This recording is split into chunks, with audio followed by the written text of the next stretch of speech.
नमस्कार दोस्तों, कैसे हैं आप लोग। मैं विवेक यादव स्वागत करता हूं आज के हमारे एक जेनिक सेशन में, जहां हम डिस्कशन करने वाले हैं एक बहुत ही बेहतरीन नोटिफिकेशन के बारे में।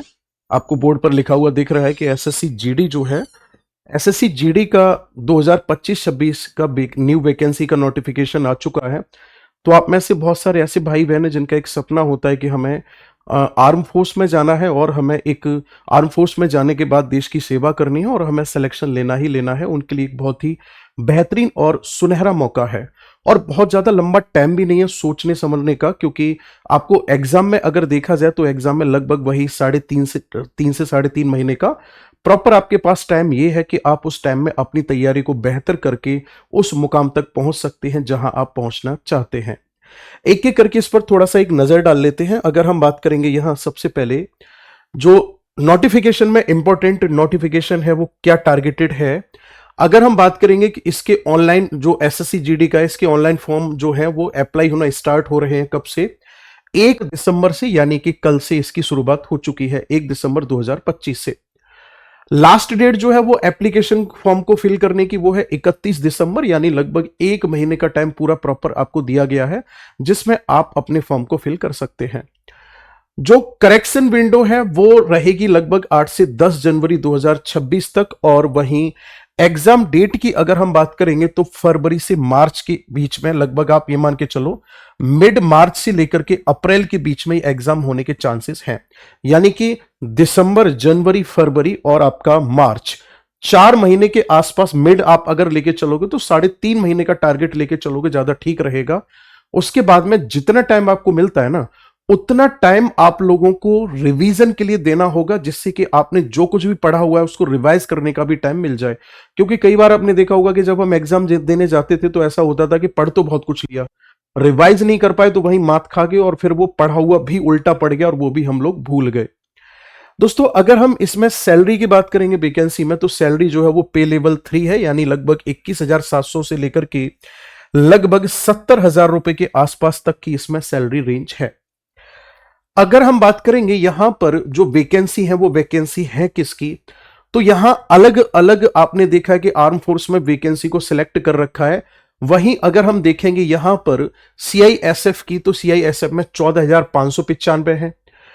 सीआरपीएफ की अगर हम बात करेंगे तो 5,490 है। वहीं एसएसबी की अगर हम बात करेंगे तो 1,764 है और आईटीबीपी में है 1,293। और असम राइफल की अगर हम बात करेंगे तो इसमें 1,706 है। वहीं एसएसएफ की अगर हम बात करेंगे 23 है। यानी कुल मिलाकर अगर वैकेंसी देखा जाए तो 25,487 वैकेंसी है, जो कि अभी नोटिफिकेशन में इनको मेंशन किया गया है। लेकिन आपको इस बात को लेकर के परेशान होने की जरूरत नहीं है कि कितनी वैकेंसी है, क्योंकि इसके पीछे कारण है।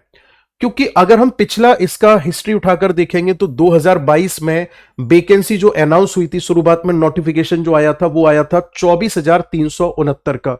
इसको बाद में बढ़ाया गया और ये कर दी गई 50,187। 46,617 वैकेंसी थी, इसमें कोई चेंज नहीं किया गया क्योंकि अपने आप में बड़ी थी। 39,481 वैकेंसी थी, ये भी बढ़ाई गई और इनको कर दिया गया 39,000 से 53,690। अब आप ये देखो कि जब जब कम वैकेंसी निकाली गई है तब दोनों बार बढ़ाई गई हैं। तो मोस्ट प्रोबेबली ऐसा हो सकता है कि जो अभी नोटिफिकेशन में 25,487 वैकेंसी बताई गई हैं, ये बढ़ करके लगभग वही 40,000 या फिर 45,000 के आसपास आंकड़ा पहुंच जाए, क्योंकि पिछले अगर सालों का हम डेटा उठाकर देखेंगे तो उस बेस पर अनुमान लगा सकते हैं। दूसरा दोस्तों, अगर हम बात करेंगे यहां पर vacancy, the details of vacancy are follows, यहां पर यानी कि कैटेगरीज वाइज अगर देखा जाए तो यहां पर वैकेंसी की डिटेल दे रखी है और इस पर मेरा ऐसा मानना है कि बहुत ज्यादा फोकस करने की आपको जरूरत है नहीं, क्योंकि आपको फोकस करना चाहिए मेरे हिसाब से अपनी तैयारी पर।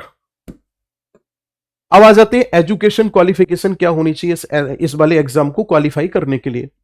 एजुकेशन क्वालिफिकेशन की अगर हम बात करेंगे तो 10th क्लास और उसके इक्विवेलेंट जो है वो आप यहां पे बोर्ड होना चाहिए और वो स्टूडेंट इसमें फॉर्म अप्लाई कर सकते हो। सबसे बड़ी मजे की बात यह कि बिल्कुल एकदम स्टार्टिंग से जो भाई कम से कम जो पढ़ा हुआ होता है वो 10th तो पास करता ही करता है, 12th तो करता ही करता है। तो यहाँ पे 10th यहाँ पे क्वालिफिकेशन मांगी गई है।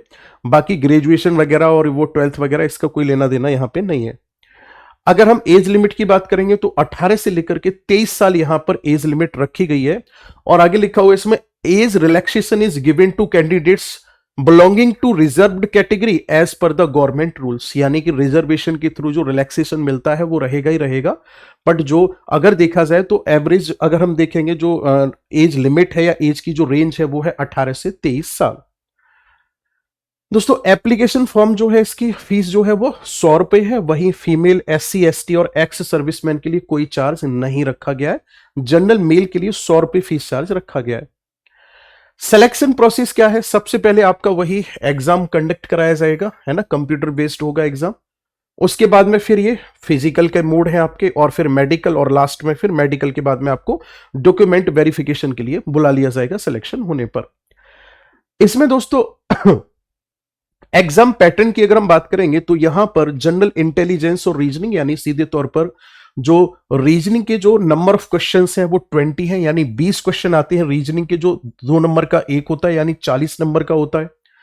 यहां पर GK GS 20 क्वेश्चन आएंगे जो कि 40 नंबर के होंगे। एलिमेंट्री मैथमेटिक्स जो होगा ये भी 20 क्वेश्चन आएंगे जो कि 40 नंबर के हो जाएंगे। इंग्लिश या हिंदी की अगर हम बात करेंगे तो ये भी 20 क्वेश्चंस होंगे जो 40 नंबर के होंगे, यानी कि 80 क्वेश्चन होंगे जो कि टोटल 160 मार्क्स के बैठ रहे हैं। और साथ ही साथ इसको पूरा कंप्लीट करने का जो टाइमिंग है वो 60 मिनट यानी 1 घंटा है, यानी 1 घंटे में टोटल 80 क्वेश्चन करने हैं जिनके मार्क्स बैठते हैं 160। और आपने देखा कि इसमें मेन सब्जेक्ट जो है वो है रीजनिंग है, GK GS है, मैथमेटिक्स है और इंग्लिश या हिंदी है। तो इनमें अगर हम देखेंगे खास करके तो चारों के चारों जो सब्जेक्ट हैं उनमें 20-20 क्वेश्चंस डाले हुए हैं, और प्रत्येक जो क्वेश्चन है वो 2 नंबर का दिया हुआ है। फिजिकल एफिशिएंसी टेस्ट की अगर हम बात करेंगे तो यानी फिजिकल जो होता है, ज्यादातर आर्म फोर्स में फिजिकल होता ही है, और आपने देखा होगा कि जितने भी पुलिस कैटेगरी की जो वैकेंसी होती है उनमें भी फिजिकल की रिक्वायरमेंट होती है और कंपलसरी होता है वो। तो रिक्वायरमेंट क्या है यहां पर देखो ध्यान से, अगर हम यहां बात करेंगे हम मेल के लिए क्या कंडीशन है। यहां पर candidates other than Ladakh region 5 kilometre running करनी है 24 मिनट में, और लद्दाख वालों को 1.6 किलोमीटर करनी है 7 मिनट में, यानी कि हमारा जो सेंट्रल इंडिया है इन लोगों को 5 किलोमीटर की रनिंग करनी है 24 मिनट में, ठीक है। वहीं फीमेल की अगर हम बात करेंगे तो फीमेल कैंडिडेट जो है जो उनको लगभग 1.6 किलोमीटर की रनिंग करनी है 8.5 मिनट में, और अगर लद्दाख रीजन से है यूनियन टेरिटरी की तरफ से तो उनको 800 मीटर करनी है 5 मिनट के अंदर। तो ये फिजिकल एफिशिएंसी टेस्ट है। फिजिकल एफिशिएंसी टेस्ट के बाद अगर हम बात करेंगे तो अब है मैथमेटिक्स टॉपिक वाइज वेटेज। इसमें क्या है, एक सेकेंड, हाँ जी, मैथमेटिक्स की अगर हम बात करेंगे तो यहां पर सिंप्लीफिकेशन की प्रॉफिट एंड लॉस वाला जो है वो इंपॉर्टेंट है। सिंप्लीफिकेशन के 3 से 4 हैं, एवरेज के 2 हैं। नंबर ऑफ क्वेश्चंस की अगर हम बात करेंगे तो CI और SI के 2 क्वेश्चन है, टाइम एंड वर्क के 2, परसेंटेज का 1 से 2 और एलजेब्रा का 1। बाकी अगर हम बात करेंगे तो यहां पर नंबर सिस्टम इंपॉर्टेंट है जो चैप्टर है आपका। रेशियो एंड प्रोपोर्शन की बात करेंगे तो यहां पर 1 से 2 क्वेश्चन देखने को मिलता है। टाइम एंड डिस्टेंस, मेंसुरेशन और मिक्सचर और एज जो है इससे लगभग 1-1 क्वेश्चन देखने को मिलेगा। वहीं अगर हम रीजनिंग की बात करेंगे तो रीजनिंग में सबसे ज्यादा इंपॉर्टेंट जो है वो है सीरीज, जो कि 4 क्वेश्चंस देखने को मिलते हैं लगभग ऑन एन एवरेज, अगर हम पिछले PYQ उठाकर देखेंगे तो। कोडिंग डिकोडिंग के 2 हैं, एनालॉगी के 3 क्वेश्चन है यहां पर, मैथमेटिकल ऑपरेशन के 2 से 3 क्वेश्चन हैं, सिटिंग अरेंजमेंट के 2 हैं, क्लासिफिकेशन के 1 से 2 है, स्लोगिज्म के 1 है। बाकी स्लोगिज्म हो गया या फिर ब्लड रिलेशन हो गया, डाइस हो गया, नॉन वर्बल सीरीज हो गया, मिरर इमेज हो गया, या फिर यहां पर एम्बेडेड फिगर हो गया, या फिर पेपर कटिंग हो गया, इनके लगभग 1-1 क्वेश्चंस यहां देखने को मिलते हैं। देखो ओवरऑल क्या है, ये पिछले क्वेश्चंस जो है ना PYQ जो है उनको अगर हम देखेंगे, उनको एनालिसिस करेंगे तो उस बेस पर ये अनुमान लगाया गया है। लेकिन फिर भी ऐसा तो नहीं है कि 100% पेपर यहीं से आएगा या इसी पैटर्न का आएगा। मेरा मानना यह कि आपको पढ़ना तो सब कुछ ही है, क्योंकि नया जो पेपर आएगा ना उसमें कुछ तो नया आएगा। वो ऐसा तो है नहीं कि PYQ उठाकर सीधा सीधा वहां पे रख देंगे। तो इससे हम केवल चैप्टर का आइडिया ले सकते हैं कि यहां से इस तरीके के क्वेश्चंस अब तक देखे गए हैं। तो ये यहां पर आप लोगों को बताने का जो मुख्य उद्देश्य है वो ये है कि सबसे पहले जब आप पढ़ रहे हो ना तो प्रायोरिटी के बेस पर आपको इन चैप्टर्स को लेना है, न कि इन चैप्टर्स को आप बाद में लोगे। लेकिन ऐसा भी नहीं कि केवल इतना कंप्लीट करने के बाद में आप रिवीजन पर लौट आओ, इसके अलावा बाकी के जो चैप्टर हैं वो भी आपको पढ़ने चाहिए और पढ़ने पड़ेंगे सिलेक्शन लेने के लिए। इसके अलावा दोस्तों अगर हम बात करेंगे यहां पर रीजनिंग की, आगे भी इसमें चैप्टर्स के नाम दे रखे हैं वो मैं बता चुका हूं आपको। जीके जीएस की अगर हम बात करेंगे तो यहां पर पॉलिटी से 3 से 4 क्वेश्चंस हैं, ज्योग्राफी से 2 से 3 क्वेश्चंस हैं, हिस्ट्री के 3 से 4 क्वेश्चंस हैं, इकोनॉमिक्स के 2 से 3 क्वेश्चंस हैं, साइंस के बहुत कम 1 से 2 क्वेश्चंस देखे गए हैं, करंट अफेयर के 3 से 4 हैं और स्टैटिक जीके के 6 से 7 हैं। ये मैं फिर आपको कहना चाहूंगा कि पीवाईक्यू के बेस पर जो एनालिसिस किया हुआ है उसके बेस पर बताया गया है, बट ये बात तो आपको अच्छे से पता है कि भाई स्टैटिक जीके और करंट अफेयर तो मोस्ट इंपॉर्टेंट है ही है, ये तो आपको कवर करना ही करना है। बट आप ये मत सोचना कि साइंस का 1 से 2 ही क्वेश्चंस आएगा, क्योंकि साइंस में आपको अच्छे से पता है फिजिक्स, केमिस्ट्री और बायो तीनों सब्जेक्ट आते हैं, तो वो आपको और बेहतर करना होगा। इस लिस्ट के बेस पर आपको इतना तो करना ही करना है, बट और बेहतर करके चलना पड़ेगा।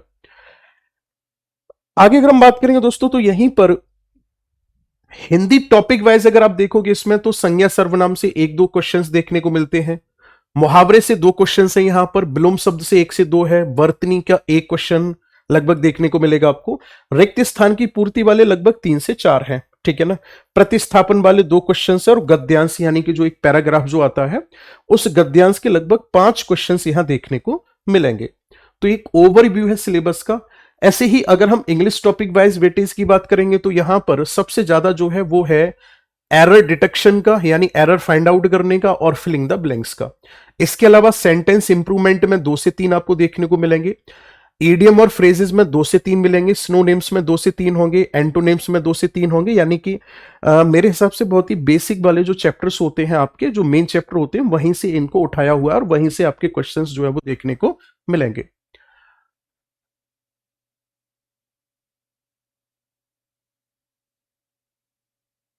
ये हम इसको डिस्कस ऑलरेडी कर ही चुके हैं वैकेंसी को। हाँ, अब इसमें देखो ध्यान से अगर हम बात करेंगे इसमें वैकेंसी है किस किस की, तो जैसे बॉर्डर सिक्योरिटी फोर्स है, बीएसएफ है, नाम से ही पता चल रहा है बॉर्डर पे तैनाती होगी इनकी, क्योंकि नाम में ही बॉर्डर लग रखा है। तो इनकी मुख्य भूमिका जो होती है वो होती है सीमा पर सुरक्षा करना, अवैध गतिविधियों को रोकना, आंतरिक सुरक्षा और सीमा पर सुरक्षा की भावना को बनाए रखना, यानी कि खास करके बॉर्डर पर बीएसएफ को लगाया जाता है, बॉर्डर सिक्योरिटी के लिए लगाया जाता है, और इसके नाम में भी आपको पता चल रहा है।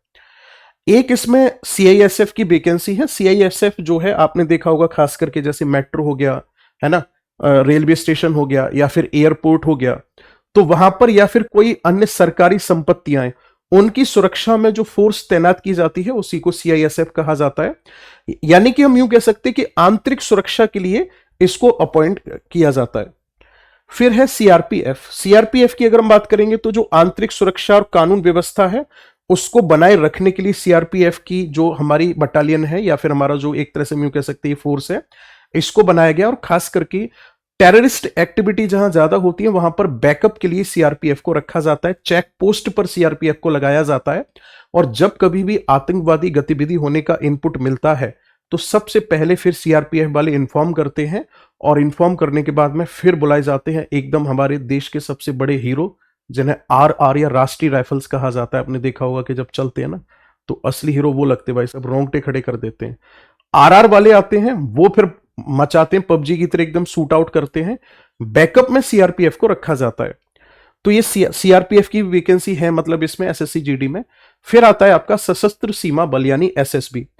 भारत की नेपाल और भूटान के साथ लगने वाली सीमाओं की सुरक्षा करता है, सीमा पर अपराधों को रोकता है, यानी कि नेपाल और भूटान वाला जो बॉर्डर है वहां पर एसएसबी को लगाया जाता है बॉर्डर पर सिक्योरिटी के लिए। आईटीबीपी की अगर हम बात करेंगे तो भारत और चीन सीमा जो है, यानी ये है भाई साहब तिब्बत बॉर्डर पर इसको लगाया जाता है आईटीबीपी को, खास करके चाइना वाला जो बॉर्डर पड़ता है वहां पर इसको लगाया जाता है। यह भी एसएससी जीडी के एग्जाम में इंक्लूडेड है। असम राइफल्स की अगर हम बात करेंगे तो असम राइफल का मुख्य काम भारत और म्यांमार सीमा पर है ना, पूर्वोत्तर जो हमारा क्षेत्र है वहां पर असम राइफल्स के लिए है। यह भी एसएससी जीडी के एग्जाम में इंक्लूडेड है। और फिर एसएसएफ की अगर हम बात करेंगे तो सरकारी कार्यालय और सचिवालय जो होते हैं उनमें सुरक्षा के लिहाज से इस वाली फोर्स को तैयार किया गया है। तो दोस्तों यहां पर अगर हम बात करेंगे ये सारी की सारी पोस्ट हैं इन पोस्ट पर आपकी वैकेंसी निकली हुई है, तो जो लोग इंटरेस्ट रखते हैं इन सभी फोर्स में जाने का, उन लोगों से गुजारिश है कि बिना किसी देरी के फॉर्म फिल करो, तुरंत आप तैयारी में लग जाओ, जिससे कि आप अपनी तैयारी बहुत कम समय में बहुत बेहतर तरीके से कर पाओ। और इस कंप्लीट आपके सिलेबस को कराने के लिए और एग्जाम से पहले कराने के लिए हमारे करियरबिल ऐप पर बैच भी लाया जा चुका है, जिसकी फीस बहुत ही मिनिमम रखी गई है, 599 रुपए फीस रखी गई है, जिसमें बहुत ही बेहतर टीचर आपको कंप्लीट सिलेबस करा रहे होंगे। आप हमारे करियरबिल एप्लीकेशन पे जाके विजिट करके उस पूरे के पूरे बैच के डिटेल को देख सकते हो। चलिए दोस्तों, आज के लिए इतना ही रखते हैं। मुलाकात करेंगे आप लोगों से नए किसी जेनिक सेशन में और नए किसी नोटिफिकेशन में। तब तक के लिए मेहनत करते रहो, लगातार मेहनत करते रहो, क्योंकि जब आप ईमानदारी से मेहनत करोगे ना, और कब आप सफल हो जाओगे आपको खुद भी नहीं पता होगा, ना ही आपके घर वालों को पता होगा। बस उस दिन आपकी आंखों में खुशी के आंसू होंगे। तो इसी उम्मीद के साथ रात दिन एक करके लगे रहो। भगवान आप सबका भला करे। मेरी तरफ से बहुत सारा प्यार। Thank you so much. Have a nice day.